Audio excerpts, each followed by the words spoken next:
କାହା କଥା କିମ୍ବା କାମରେ ମୁଣ୍ଡ ନ ଖେଳେଇ ନିଜ କାମକୁ ସଚୋଟ ଆଉ ନିଷ୍ଠାର ସହ କରିବା ମଧ୍ୟ ଏକ ପ୍ରତିଭା ହୋଇଥାଏ, ଯାହା ସମସ୍ତଙ୍କ ପାଖରେ ନଥାଏ। ପ୍ରତ୍ୟେକ କାମ ସହଜ ହୋଇଯିବ, କାମ ପାଇଁ ଜୋସ୍ ବି ମିଳିଯିବ। ଥରେ କିଛି କରିବା ପାଇଁ ସାହସର ସହ ପାଦ ଆଗକୁ ବଢ଼େଇକି ତ ଦେଖ। ଯିଏ ଆପଣଙ୍କ ପାଇଁ ଖରାପ, ତାହା ସହିତ କେବେ ଭଲ ବ୍ୟବହାର କରନ୍ତୁ ନାହିଁ କି ଖରାପ ବ୍ୟବହାର ମଧ୍ୟ କରନ୍ତୁ ନାହିଁ। ବାସ୍ ତାଠାରୁ ଯେତେ ସମ୍ଭବ ଦୂରେଇ ରୁହନ୍ତୁ।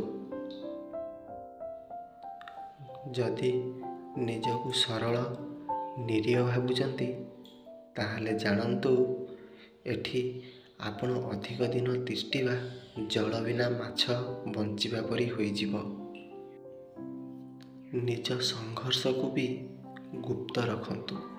ଯେଉଁ ପର୍ଯ୍ୟନ୍ତ ଆପଣ ସଫଳ ନ ହୋଇଛନ୍ତି, କାରଣ ଆପଣ କେଉଁ ବାଟରେ ଯିବେ ଜଣାପଡ଼ିଗଲେ ଶତ୍ରୁକୁ ଅଧିକ କଣ୍ଟା ପକାଇବାକୁ ସହଜ ହୋଇଯିବ। ବିଶ୍ୱାସ ଯେତେ ବି କରିଥାଅ, ହେଲେ ଆଶା ସେତିକି କମ୍ ରଖିଥିବ। ଯେମିତି ଯିଏ ଯେତେ ଧୋକା ଦେଲେ ବି ତୁମକୁ କିଛି ବି ଫରକ ପଡ଼ିବନି।